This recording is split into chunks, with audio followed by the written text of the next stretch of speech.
하나님 말씀 함께 하겠습니다. 마태복음 4장 1절에서 11절의 말씀입니다. 하나님의 말씀 마태복음 4장 1절에서 11절. 귀하신 하나님의 말씀을 귀에 기울여 들어주시기 바랍니다. 그때 예수께서 성령에게 이끌려 마귀에게 시험을 받으러 광야로 가사 40일을 밤낮으로 금식하신 후에 줄이신지라. 시험하는 자가 예수께 나와서 이르되 내가 만일 하나님의 아들이거든 명하여 이 돌들로 떡덩이가 되게 하라. 예수께서 대답하여 이르시되 기록되었으되 사람이 떡으로만 살 것이 아니요 하나님의 입으로부터 나오는 모든 말씀으로 살 것이라 하였느니라 하시니, 이에 마귀가 예수를 거룩한 성으로 데려다가 성전 꼭대기에 세우고 이르되 내가 만일 하나님의 아들이거든 뛰어내리라. 기록되었으되 그가 너를 위하여 그의 사자들을 명하시리니 그들이 손으로 너를 받들어 발이 돌에 부딪히지 않게 하리로다 하였느니라. 예수께서 이르시되 또 기록되었으되 주 너의 하나님을 시험하지 말라 하였느니라 하시니, 마귀가 또 그를 데리고 지극히 높은 산으로 가서 천하만국과 그 영광을 보여 이르되 만일 내게 엎드려 경배하면 이 모든 것을 내게 주리라.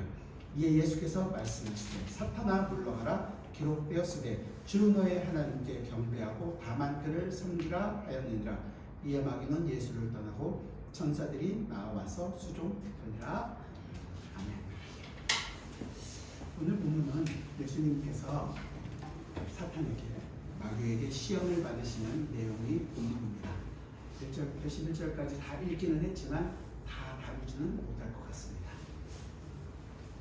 성경을 기록한 기록자들이 여럿 있었고, 특히 예수님의 생애를 기록한 마태, 마가, 루카, 요한 사도들이 있었습니다. 근데 이 기록자들마다 의도들이 조금씩 다 달라요. 오늘 이 본문은 마태와 마가, 누가복음에 모두 기록되어 있습니다. 마가는 이 세 가지 내용, 시험에 대한 세 가지 내용이 기록하지 않고 그냥 이 예수님의 시험이 에덴 동산, 창조에 있었던 그 첫 아담이 받았던 그 시험과 연관시켜서 기록하고 있습니다. 근데 지금 그래서 예수님께서 이제 둘째 아담으로 오셔서 마지막 아담으로 오셔서 받는 시험을 보여주기 위한 것이었죠. 이렇게 성경을 읽을 때 각각의 그 같은 내용의 같은 사건들을 기록되어 있는 것들을 비교하면서 보면 도움이 될 때가 있습니다. 하지만 그것보다 조금 더 중요한 것은 작가가, 이 기록하고 있는 기록자가 가지는 의도의 내용을 먼저 생각하는 것이 조금 더 좋습니다. 마태는 분명히 마태가 가지고 있는 그 의도성이 있다고 말씀을 드렸잖아요. 그래서 처음에 마태복음을 기록한 처음부터 이 족보들을 기록하고 이 유대인이 가지고 있는 생각들과 유대인이 가지고 있었던 율법의 내용과 유대인을 중심으로 해서 모든 것을 기록하고 있다는 것을 보여주고 있습니다. 그래서 지금 이야기하고 있는 이 마태가 의도하고 있는 이 본문 자체는 이 세 가지 시험이 가지고 있는 내용이 유대인을 중심으로 해서 유대인이 가지고 있는 자기 나라 역사를 어떻게 이루시고 있는지, 이스라엘의 역사를 예수님께서 어떻게 이루어가고 계시는지를 보여주기 위해서 이 부분을 지금 기록하고 있는 것입니다. 이스라엘의 역사에서 가장 중요한 사건이 뭡니까? 뭐니 해도 출애굽이겠죠. 그 출애굽의 내용이 배경이 된다는 거죠. 어떻게 할 수 있냐면 예수님께서 인용했던 오늘 세 구절 다 신명기를 가지고 인용을 하시는데, 그 신명기 사건이 무엇과 관련이 있는 거냐면 출애굽과 관련이 있는 것이죠. 그래서 이 마가는 창세기와 관련이 있다면 이 마태는 출애굽기와 관련이 있는 것이고, 둘 다가 그러니까 창세기와 출애굽기가 떨어져 있는 것이 아니라 사실은 창세기는 창조의 얘기였다면 출애굽기는 뭐예요? 새로운 창조, 재창조의 내용들을 우리에게 보여주고 있는 것입니다. 그거를 잠깐 알 수 있는 구절이 뭐냐면 창조 때 창세기 1장 2절에서 하나님의 신이 수면 위에 운영하시니라. 그때 그 하나님의 신, 그게 헬라어로 히브리어로 얘기하면 루아흐거든요. 하나님의 그 루아흐, 그것이 출애굽기에도 똑같이 등장합니다. 어디? 홍해를 건널 때 동풍이 불어서 출애굽기 14장에서 큰 동풍이 밤새도록 바닷물을 물러가게 할 때 이 큰 동풍이 뭐라고 할까요? 루아, 똑같은 단어를 씁니다. 그러니까 이 창세기가 창조의 언어이기 때문에 출애굽기는 그냥 이스라엘을 건져내는 민족을 구하는 그런 내용이 있는 것이 아니라 그 안에는 새로운 창조, 하나님께서 재창조의 언어로 이 글을 지금 쓰고 있다는, 새로운 창조가 일어나고 있다는 것을 보여주고 있는 것입니다. 지금 오늘 시험 받는 장면에서도 처음에 그러잖아요. 그때 예수께서 성령에게 이끌려, 그렇죠? 예수님께서 광야로 가신 것이, 그 일을 이루신 것이 성령 하나님께서 이끌어 가신 것입니다. 이스라엘이 홍해를 건너기 위하여 그곳까지 갈 때는 누가 이끄셨을까요? 당연히 하나님께서 이끄셨습니다. 출애굽기 14장에서 이런 거예요. 이스라엘 자손에게 명령하여 돌이켜 바다와 밑돌 사이에 비아히로다 곧 바알스온 맞은편 바닷가에 장막을 치게 하라. 그 홍해를 건널 수 있도록 하나님께서 이스라엘 백성을 이끌어 가게 하시는 것입니다. 물론 그것이 하나님께서는 목적이 있었다는 것을 출애굽기 14장 4절은 이렇게 얘기합니다. 내가 그와 그의 온 군대로 말미암아, 애국 군대가 볼 때는 저기로 가면 분명히 죽을 대로 지금 그들이 가고 있는 것을 보니까 쫓아가게 되거든요. 그것을 통해서 온 군대로 말미암아 영광을 얻어 애국 사람들이 나를 여호와인 줄 알게 하리라. 결과를 우리는 알고 있잖아요. 이스라엘 백성은 하나님의 동풍이 루아흐가 그들을 그 강을 막고 있어서 그들이 그 홍해를 건너갔습니다. 그러나 이 애국 군대는 어떻게 했습니까? 그 많던 세계를 자랑하고 있었던, 그렇게 보무도 담당했던 그 군대는 그 물에 다 빠져서 죽게 됩니다. 그것을 통해서 뭐라 그래요? 말미암아 하나님께서 영광을 얻어 모든 애국 사람뿐만 아니라 모든 사람들이 나를 하나님인 줄을, 여호와인 줄을 알게 하는 일이 일어나게 되는 것입니다. 지금 그 일을, 똑같은 일을 하나님께, 예수님께서도 이 광야의 시험을 통해서 이루고 계신다는 거죠. 자, 그러면 우리 그게 어떻게 일어나는지 1절과 2절을 같이 한번 읽어봅시다. 1절과 2절 같이 읽겠습니다. 시작. 그때 예수께서 성령에게 이끌려 마귀에게 시험을 받으러 광야로 가사 40일을 밤낮으로 금식하신 후에 죽이신지라. 지금 이 사건이 일어나기 바로 전 사건이 뭐였습니까? 예수님께서 세례를 받으시는 일이었습니다. 세례를 받으시는 것은 이제 그 죽음을 일어나고 그 죽음 가운데서 다시금 태어나게 되는, 그러면서 하나님께서 하늘에서 음성이 들려서 하나님의 그 풍성한 은혜가 임하는 것이었죠. 그러면 모두가 기뻐하고 감사하고 정말로 하나님께 영광을 돌리자 이렇게 찬양하는 것이 마땅한데, 이 세례를 받으신 후 말씀을 통해서 기쁨이 충만하게 하는 것이 아니라 그 기쁨을 가지고 어디로 가느냐? 광야로 가신다는 거예요. 하나님께서는 하나님의 백성을 하나님의 방법으로, 하나님의 방식으로 이끌어 가십니다. 그것이 어디냐면 광야라는 거죠. 하나님의 학교에 입학을 시키십니다. 그래서 많은 시험이 기다리고 있게 하는 거죠. 성령의 이끌림으로 이 시험을 직면하게 되면 그 시험을 누가 이기게 합니까? 우리 힘으로 이기고 나오라는 것이 아니라 성령 하나님께서 함께 하심으로 이 시험을 이길 수 있다라는, 이기게 하시겠다라는 것을 보여주시는 거죠. 예수님께서도, 예수님이 하나님이세요. 모든 것들을 다 이루실 수 있는 분이시지만 하나님께서 하신 그 말씀으로 이것을 이기는 것입니다. 우리도 역시 비슷한 결론을 갖게 됩니다. 그 광야의 시험을, 우리가 지금 살아가고 있는 이 순간순간이 광야와 같은 삶을 살아가는 동안에 여러분들은 많은 시험과 어떤 유혹과 이런 것들이 있을 수 있습니다. 그때마다 우리는 우리 힘으로 이기는 것이 아니라 성령 하나님께서 우리와 함께 하심으로 말씀으로 그것을 승리한다는 것을 경험합니다. 그러면 우리는 그때마다 다시금 주님의 말씀 앞으로 돌아와야겠죠. 우리가 육신적으로 연약해졌을 때 우리는 여러 가지로 시험을 경험하게 됩니다. 잘 안 됐을 때 약해지잖아요. 그러면 잘 될 때는요, 안 약해지시니까 강해지니까 잘날 때 더 약해지죠. 잘난 척하고 싶고 자랑하고 싶은 것이 바로 우리입니다. 사탄의 공격은 우리를 가만히 내어두지 않습니다. 육신적으로 약하기 때문에 시험이 됩니다. 아니면 우리가 살아가고 있는 경제적인 어려움 때문에 더 시험을 들기도 합니다. 그러나 그 시험은 하나님께서 우리에게 주시는 시험의 목적은 우리를 힘들게 하는 것이 목적이 아닙니다. 이스라엘에게 그 홍해 앞에 보이는 것을 통해서 하나님의 영광을 드러내기 위한 것이라면 우리에게 주어지고 있는 시험 자체도 무엇입니까? 하나님의 영광을 나타나게 하기 위한 것이라는 것을 잊어서는 안 됩니다. 예수님께서 오늘 이 시험을 이기심을 통해서 이 우리에게 있는 우리가 당하는 그 모든 시험을 이기셨다라는 것을 보여주십니다. 그리고 그 이기심을 우리에게도 지금 경험하게 될 것을 요구하는 거죠. 우리는 그 시험 앞에 있습니다. 우리는 우리 힘으로 이기지 않습니다. 예수님이 승리하신 그 승리 안에서 우리도 승리를 경험하게 될 것입니다. 예수님께서 지금 이 광야에서 시험을 받으셨을 때 우리와 똑같이 시험을 받으셔서 그 우리가 당한 시험과 고난을 우리보다 더 열악한 환경에서 경험하십니다. 그리고 이기시는 거죠. 그래서 예수께서 이 땅에 오신 목적을 우리에게 알게 해주십니다. 우리가 불순종하고 우리가 하나님 곁을 떠났는데 그 떠난 우리를 하나님 편으로 오게 하기 위하여 하나님과 화목하게 하기 위하여 주님께서는 이 고난과 이 시험과 유혹을 당하고 이 시험을 통과하고 계시는 것입니다. 그래서 오늘 마귀가 와서 예수님을 시험하고 있는 시험의 내용이 세 가지가 나오는데 오늘은 세 가지를 다 살펴보지 못할 것 같고 첫 번째 시험에 관해서 한번 살펴보려고 합니다. 주님께서 시험 당하신 이 사건들은 아주 많은 의미들을 우리에게 보여주고 있습니다.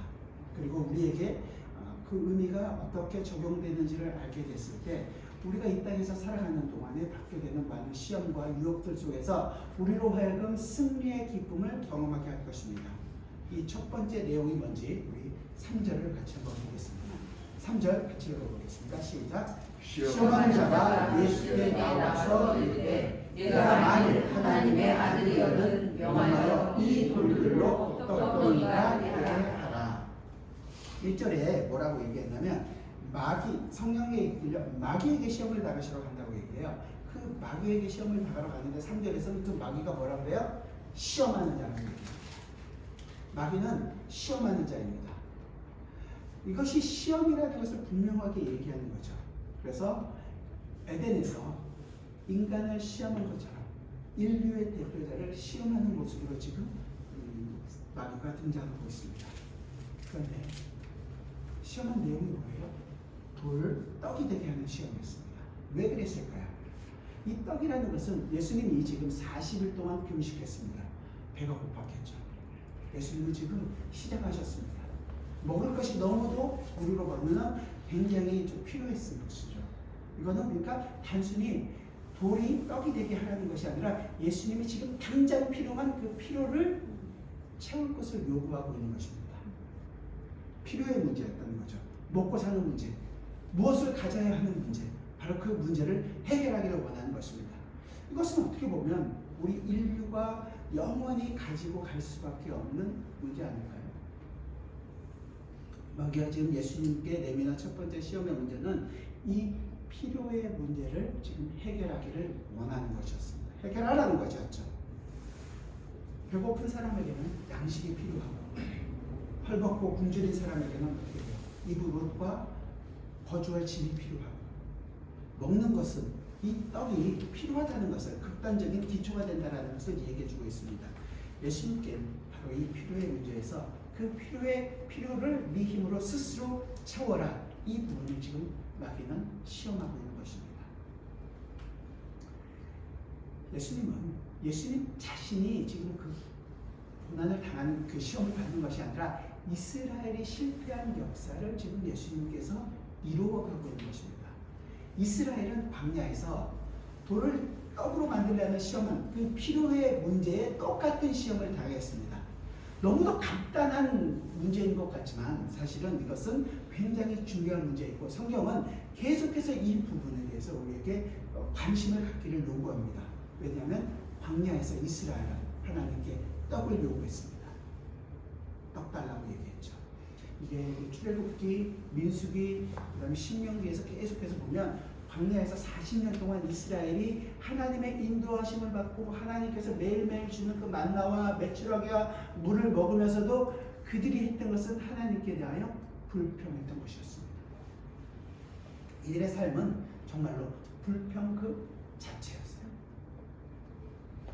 그들의 불평은 단순히 불평 정도가 아니라는 것을 우리가 이 불뱀 사건을 통해서 분명하게 알 수 있습니다. 민수기를 한번 보시죠. 오늘 본문에 이거를 딱 펴놓으시고 민수기 21장입니다.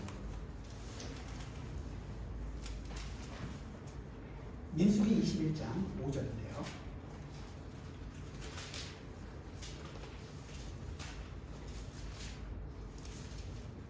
이스라엘 백성들이 불평하는 내용들이 이렇게 표현합니다. 21장 5절 같이 한번 읽어보겠습니다. 시작. 백성이 하나님과 모세를 향하여 원망하되 어찌하여 우리를 애굽에서 인도에 내어 이 광야에서 죽게 하는가. 이곳에는 먹을 것도 없고 물도 없다. 우리 마음이 이 하찮은 음식을 싫어하노라 하매. 여기서 마지막에 나오는 이 하찮은 음식이 뭐냐면 바로 만나를 가르칩니다. 기억하십니까? 이 만나야말로 정말로 하나님께서 베풀어 주신 하늘의 기적으로 놀라운 하나님의 백성들 그 이스라엘을 먹이신 사건이었습니다. 하늘로부터 내리는 이 음식을 누가 이런 어느 민족이 이런 놀라운 것을 경험했겠습니까? 하지만 그들은 이것을 먹으면서 뭐라고 얘기해요? 하찮은 음식이라고 얘기합니다. 하나님께서 그들의 백성을, 하나님의 백성을 친히 먹이시고 그들을 이끌어 가심에도 불구하고 그들은 하찮은 음식이라고 얘기하는 것입니다. 뿐만 아니라 그 민수기 좀 앞에 가면 11장 7절에 보면 그 만나에 대해서 얘기하는데 이 만나를 어떻게 표현하냐면 만나는 가시와 같고 모양은 진주와 같은 것이다. 근데 이 진주라는 단어가 성경에 딱 두 번 나오는 단어예요. 첫 번째는 여기 나오는 단어고 베델리엄이라는 단어인데 그 나머지 한 번은 창세기에 나옵니다. 어디에 나오냐? 에덴 동산을 강조할 때 에덴 동산에 보석들이 쫙 있다 그러잖아요. 그때 에덴 동산에 깔려있던 단어 중에 하나가 이 베델리엄입니다. 진주가 깔려있다고 표현하는 거죠. 이걸 우리가 진주라고 표현하는데 어떤 건지 정확하게는 알 수 없습니다. 하지만 그러니까 결국은 만나가 내렸다는 것은 에덴 동산이 그 반짝반짝 빛나는 에덴 동산의 모습과도 같다라는 것을 지금 보여주고 있는 것입니다. 자, 보세요. 만나가 펼쳐져 있는 장면은 에덴 동산에서 보석이 쫙 갈려있는 그것과 같다는 거죠. 그들이 지금 걸어가고 있는 곳이 어디라는 거예요. 결국은 광야를 걸어가고 있지만 사실은 하나님께서 지금 그 에덴 동산과 같다라는 것이었습니다. 에덴 동산에서 하나님이 주신 그 모든 것으로 먹고 입고 있지는 않았겠죠. 에덴 동산에서 먹고 생활하고 있었을 그 모든 그 것들을 광야에서 그들은 경험할 수 있었습니다. 그런데 그들은 그 하늘의 기적적인 양식을 매일 경험하고 있음에도 불구하고 그들은 이 기적을 하찮은 음식이라고 평가하면서 뭐라 그래요? 그것을 싫어하노라.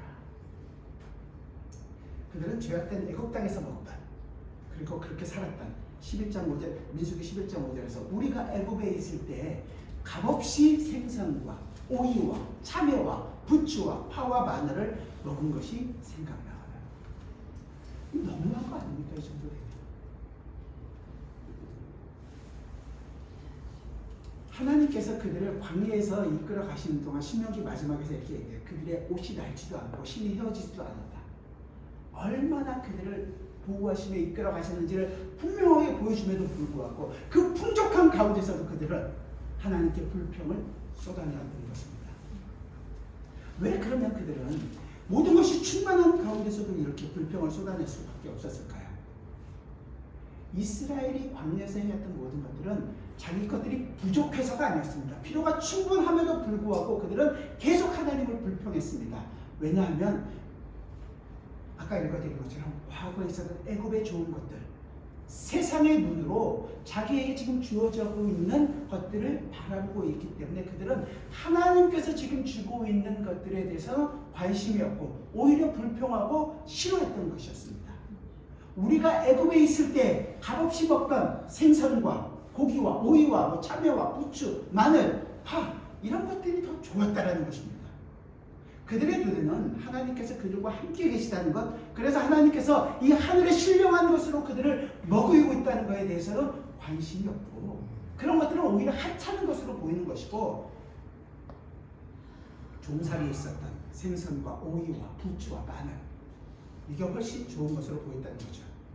육신의 가치관으로 자기의 인생을 바라보고 있고 그 시선으로만 볼 때 불평이 나올 수밖에 없었다는 거죠. 그러니까 결국은 필요의 문제는 뭐의 문제냐면 결국은 신앙의 문제와 결부가 될 수밖에 없는 것이었습니다. 신앙의 문제였다는 거죠. 자, 우리는 어떨까요? 우리가 뭐 가끔씩 옛날에 불렀던 내일은 난 몰라요. 하루하루 살아요. 그렇게 산다고 찬양은 하지만 정말로 그러십니까? 당장 내일 뭐 하지? 당장 내년에 우리 삶이 어떻게 될지 고민을 안 하십니까? 그게 필요 없다는 것이 아니라 마치 그것 때문에 나의 인생 자체가 무너질 것처럼 고민하고 생각하지는 않습니까? 이 땅의 눈으로 내 자신을 바라보고 이 땅의 관점으로 내 자신이 살아갈 것에 대해서 관심을 갖고 있고 이 땅의 관점 가지고 내 인생을 해결할 수 있는 것처럼 생각한다면 우리는 하나님께 이스라엘이 불평한 것처럼 불평할 수밖에 없고 매일매일 걱정일 수밖에 없는 인생을 살아간다는 것입니다. 이 신앙의 문제야말로 이 우리가 가지고 있는 눈을 갖는 것이 굉장히 중요하다는 것을 보는 겁니다. 신앙의 눈으로 나의 인생을 바라보느냐 아니면 세상의 관점으로 나의 인생을 바라보느냐. 그에 따라서 어떤 이에게는 이 만나라는 것이 황홀한 하늘의 양식으로 보이겠지만 어떤 이에게는 그저 밀가루 하찮은 음식으로 보이는 것입니다. 이스라엘은 하찮은 음식으로 보았고 육의 음식을 따르려고 했고 하나님께서 매일매일 충분한 은혜로 그들을 이끌어감에도 불구하고 그들은 불필요하다고 충분하지 않다고 불평하고 더 좋은 것을 먹고 싶다고 옛날의 그 것들을 더 그리워하면서 그렇게 실패했던 인생이 바로 이스라엘의 모습이었습니다. 그렇기 때문에 이 주님께서 이 시험을 통해서 정말로 우리에게 가르치주고자 하시는 내용은 아주 명백해질 수밖에 없는 거죠. 육의 눈을 따라 사는 인생은 필요에 넘어지는 존재이나 결코 인생의 참된 목적은 우리의 필요를 채우는 것이 아니라는 것입니다. 우리의 진짜 인생의 목적이 무엇인가요? 여러분들은 무엇 때문에 인생을 살아가고 계십니까? 이스라엘이 실패했던 그 모든 실패의 지점마다 그들은 하나님께서 매일매일 공급해주는 만나와 메추라기와 정말로 아까 말씀드린 것도 옷이 헤어지지도 않고 신발이 헤어지지도 않을 정도로 모든 것이 풍족하게 하나님께서 이끌어 가셨음에도 불구하고 그들은 광야에서 다 죽었습니다. 근데 주님께서는 이 시험을 똑같은 시험을 지금 당하고 계시는 거예요. 그때 예수님의 대답이 어땠을까요? 오늘 본문 4절을 같이 한번 읽어봅시다. 본문 4절입니다. 같이 읽겠습니다. 시작. 예수께서 대답하여 이르시되 기록 되었으되 사람이 떡으로만 살 것이 아니요 하나님의 입으로부터 나오는 모든 말씀으로 살 것이라 하였느니라 하시니 사람은 떡으로 살아가지 않습니다. 예수님의 대답 안에 우리가 오늘 살피고 있는 모든 말씀의 진정한 답이 들어있습니다. 목사님 어떻게 떡으로 안 삽니까? 안 먹고 어떻게 살 수 있습니까? 떡으로만 사는 것이 아니라 뭐라고 해요? 예수님께서 하나님의 입에서 나오는 모든 말씀으로 삽니다. 하나님께서 이스라엘 백성에게 광야에서 만나를 주신 이유가 뭡니까? 매일매일 배고프지 말라고요? 그런 것이 아니라 진짜 목적은 뭐예요? 그 만나가 의미하고 있는 바를 분명하게 알기를 원했던 것이었습니다. 만나를 그냥 먹는 것으로만 보는 것이 아니라 그것이 먼저 하늘로부터 온 양식이라는 것을 그들에게 알게 하기를 원하신 거예요. 매일매일을 살아가고 있는 것이 하늘의 양식으로 살아갈 수밖에 없다는 것을 이스라엘로 알기를 원하시는 것인데 육적인 눈으로 볼 때는 정말로 하찮은 것이고 매일매일 똑같은 음식을 먹는 것은 정말 힘들고 어려울 수도 있었을 것입니다. 하지만 그것으로만 사는 것이 아니라는 것을 보이는 것이었어요. 그런데 그들은 실패했죠.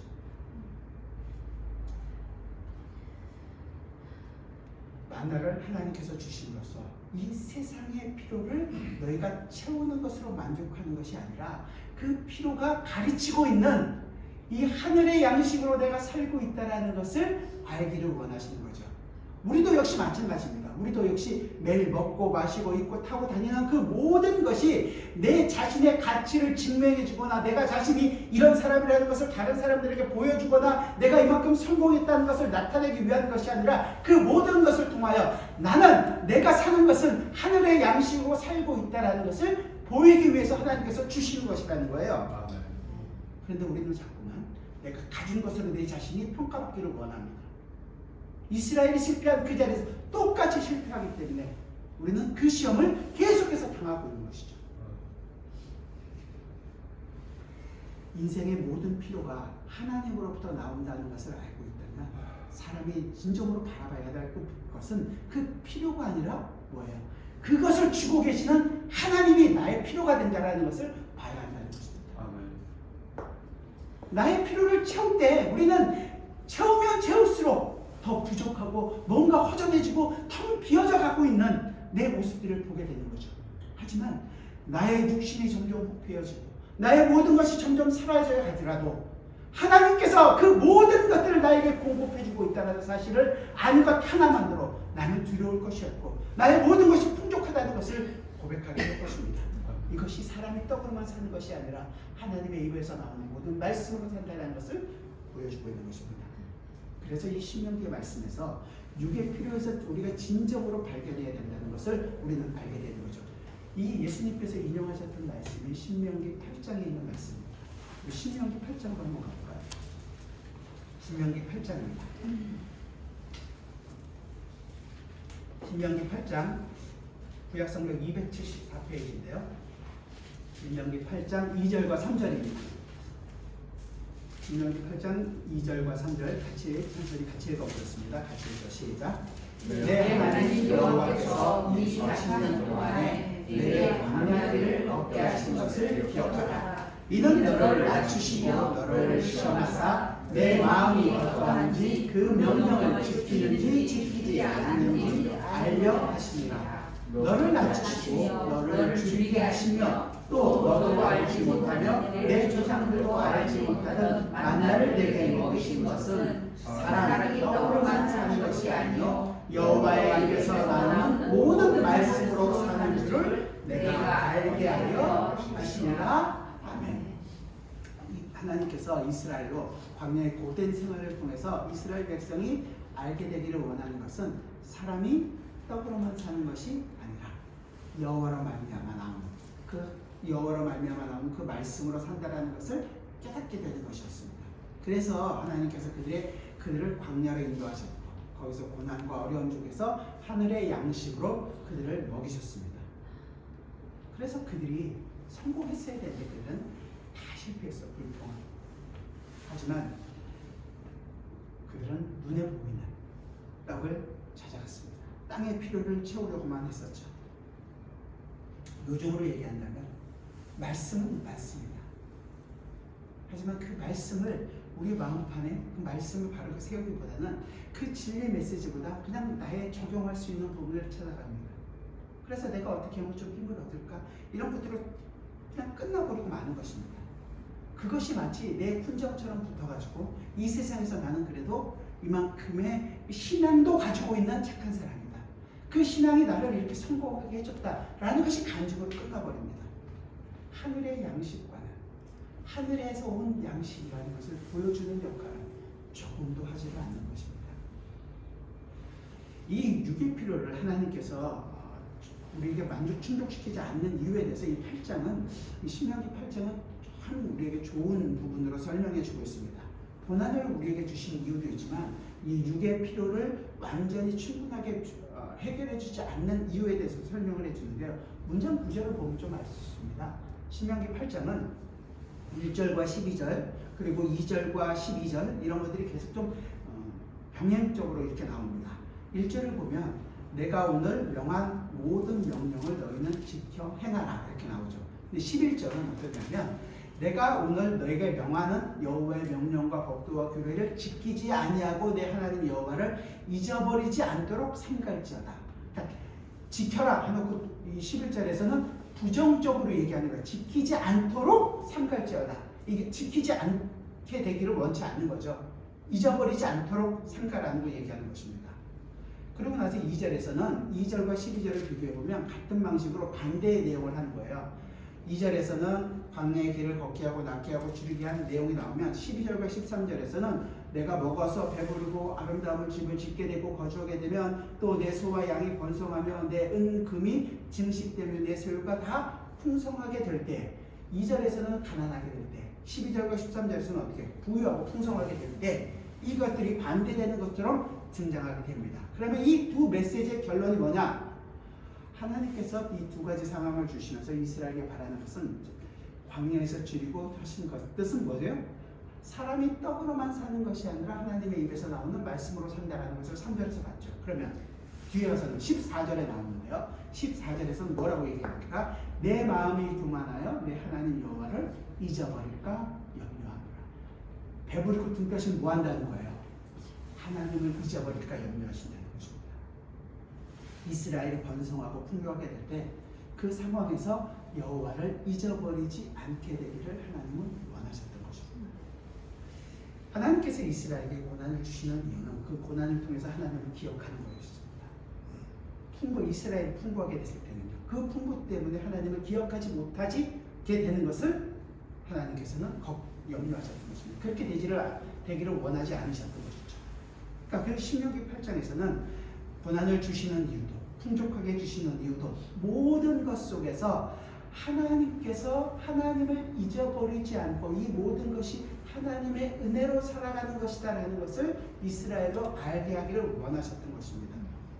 우리가 하나님을 기억하고 그 하나님으로부터 내가 살아갈 수밖에 없는 존재라는 것을 알게 되기를 원하셨던 거죠. 그 고난이 우리로 하여금 힘들고 어렵고 슬프게만 하는 것이 아니라 그 고난을 통하여 하나님을 더욱더 부풀게 하는 게 거죠. 그 고난으로 통하여 우리가 전문같이 나온다는 표현을 쓸 수 있는 것입니다. 나쁜 것이 아니라는 거죠.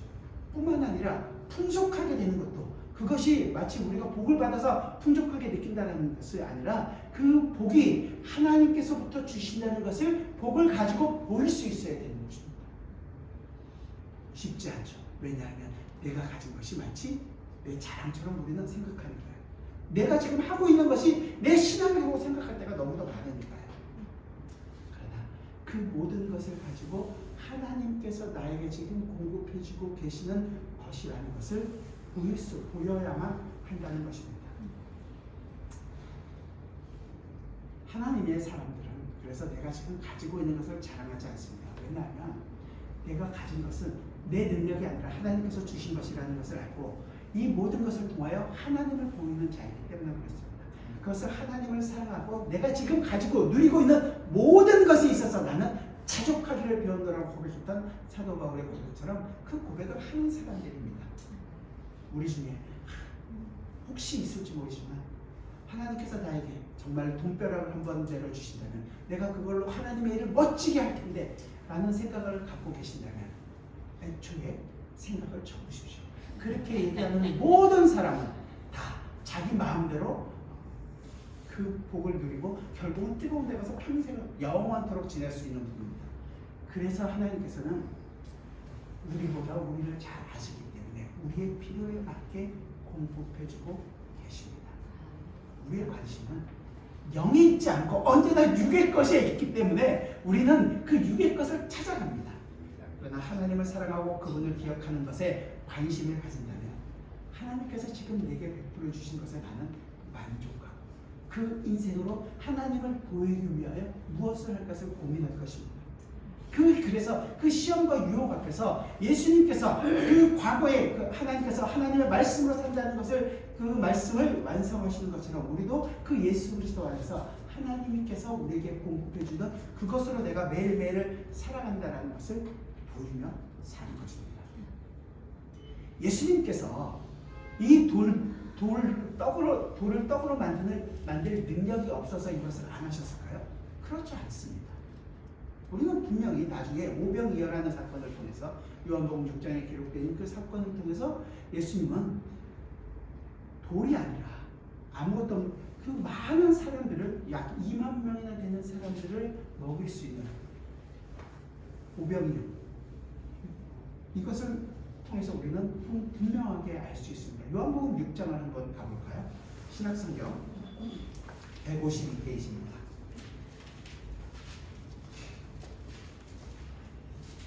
보리떡 5개, 물고기 2마리, 어린 아이가 먹을 수 있는 식사 한 끼였습니다. 그 양으로 장정만 5,000명을 먹이시는 거예요. 6장을 다 읽어보면 좋겠지만 여러분들이 여러 번 들었으니까 여러분들이 그 내용들을 머릿속에 두시면서 지금 예수님께서 시험을 받으시는데 돌로 떡을 만들려는 이 마귀의 요구에 대해서 부응하지 못하는 것은 예수님의 능력이 없어서가 아니라 바로 이 일을 지금 어떻게 이루시는 것인가에 대해서 분명하게 보이시는 거예요. 이것이 어떻게 완성되었는가를 이 오병이어 사건을 통해서 보이시는 거죠. 사람들이 많았습니다. 먹을 것이 없었어요. 어린아이 갖고 있는 보리떡 5개, 물고기 2마리가 전부였습니다.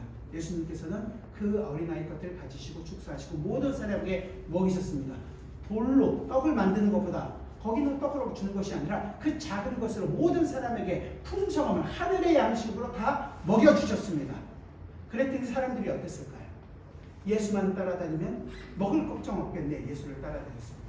거기에 대해서 예수님은 분명하게 얘기하시는 거죠. 그들이 나를 찾는 까닭은 뭐라고요? 표적을 본 까닭이 아니라 먹고 배부른 까닭이라. 자기의 그 배를 채워줄 수 있는 그런 능력이 있다는 것 때문에 예수를 따랐다는 것입니다. 능력이 없어서 지금 이 시험을 외면하는 것이 아니었어요. 그렇죠? 분명히. 그렇다면 두 번째는 이 이유에 대한 왜 그랬는지에 대해서는 우리가 이 세 번째까지의 설교를 다 이 내용을 다 마친 다음에 주님께서 왜 이렇게 하시는지에 대해서는 좀 더 풍성하게 얘기하겠지만 이유가 있었다는 거죠. 떡으로만 사는 것이 아니다. 인간의 욕망을 채우는 것이 목적이 아니라 인간의 배고픔을 해결하는 것이 목적이 아니라는 것이었습니다. 아까도 말씀드린 것처럼 요한복음 6장 26절에서는 표적을 본 까닭이 아니라 떡을 먹고 배부른 까닭이라.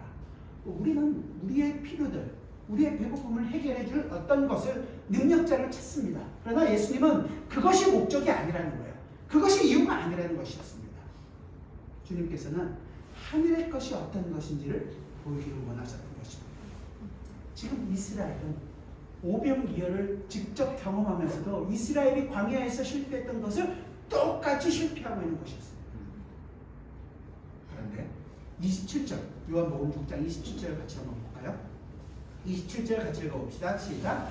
썩을 양식을 위하여 일하지 말고 영생하도록 있는 양식을 위하여 하라. 이 양식은 인자가 너희에게 주리니 인자는 아버지 하나님께서 인치신 자니라. 주님께서 원하시는 것은 육의 것이 아니라 영의 것이었습니다. 그 영의 양식은 뭐냐면 이 양식은 인자가 너희에게 주리니 인자는 아버지 하나님께서 인치신 자라. 누구를 얘기하는 거예요? 주님께서 정확하게 그것을 이제 32절과 33절로 가볼까요? 32절, 33절 시작. 예수께서 이르시되 내가 진실로 진실로 너희에게 이르노니 모세가 너희에게 하늘로부터 떡을 준 것이 아니라 내 아버지께서 너희에게 하늘로부터 참떡을 주시나니 하나님의 떡은 하늘에서 내려 세상에 생명을 주는 것이니라. 그 만나의 의미를 주님께서 풀어서 설명해 주고 계십니다.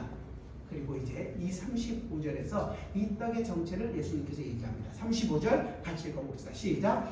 예수께서 이르시되 나는 생명의 떡이니 내게 오는 자는 결코 줄이지 아니할 터이요 나를 믿는 자는 영원히 목마르지 아니하리라. 아멘. 그렇습니다. 주님의 메시지는 이 육의 떡을 먹지 말고 생명의 떡을 먹으라는 것이었고 이 생명의 떡은 바로 누구? 예수 그리스도 자신이라는 것이었습니다.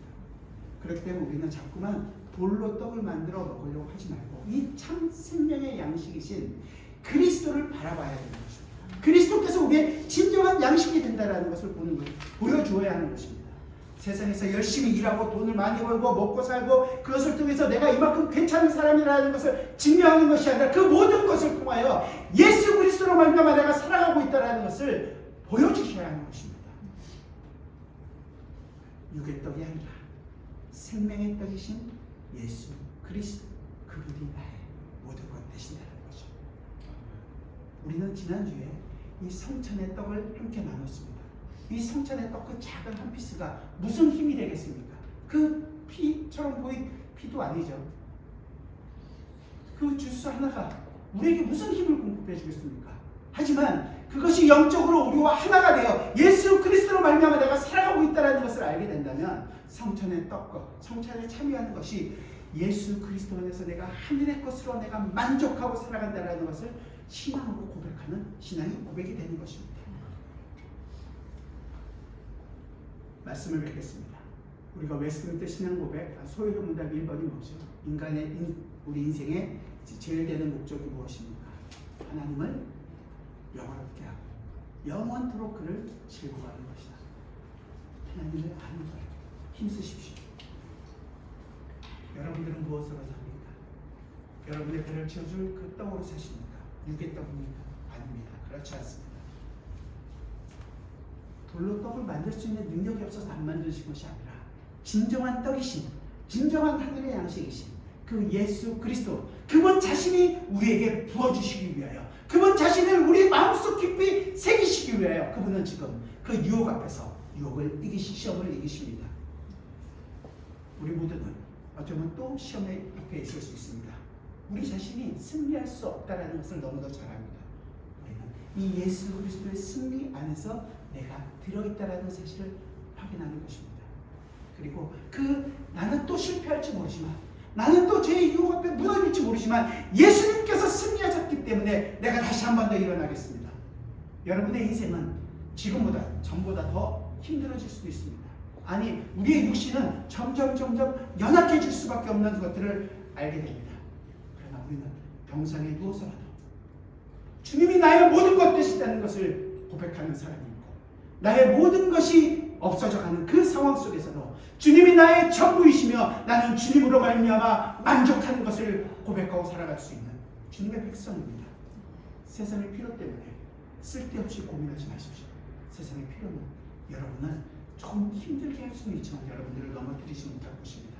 육신의 고통이 여러분들을 힘들게 할 수는 있지만 여러분들을 넘어뜨리게 할 수가 없을 것입니다. 그러나 오늘 나와 하나가 되셔서 그 유혹 앞에서 당당히 하나님의 말씀으로 승리하신 예수 그리스도를 여러분들이 먹고 마시고 그 예수 그리스도로 살아간다면 영원한 생명이 우리와 함께하는 것이며, 그 영원한 생명으로 말미암아 살아가는 여러분, 정말로 하늘의 승리자의 경험들을 하신 하나님의 백성들입니다. 그 백성으로 살아가십시오. 기도하겠습니다. 주님, 우리는 언제나 우리의 유혹, 우리 눈앞에 있는 것을 따라갈 때가 많습니다. 그래서 실패합니다. 그래서 넘어집니다. 그러나 오늘 우리를 넘어진 그 자리에 넣어주시는 것이 아니라 넘어진 그 자리에 오셔서 우리를 일으켜 세우시는 그 예수 그리스도의 손길을 바라봅니다. 나와 함께 연합하여 주시고, 나와 함께 그 시험을 받으시고, 그 시험을 온전히 승리하신 그 예수 그리스도의 승리와 주님, 우리가 하나가 되게 하여 주옵소서. 그 승리 안에서 승리를 경험하며 매 순간 주님만을 의지하고 살아갈 수 있는 주님의 백성들이 되게 하여 주옵소서. 예수 그리스도의 이름으로 기도드리옵나이다.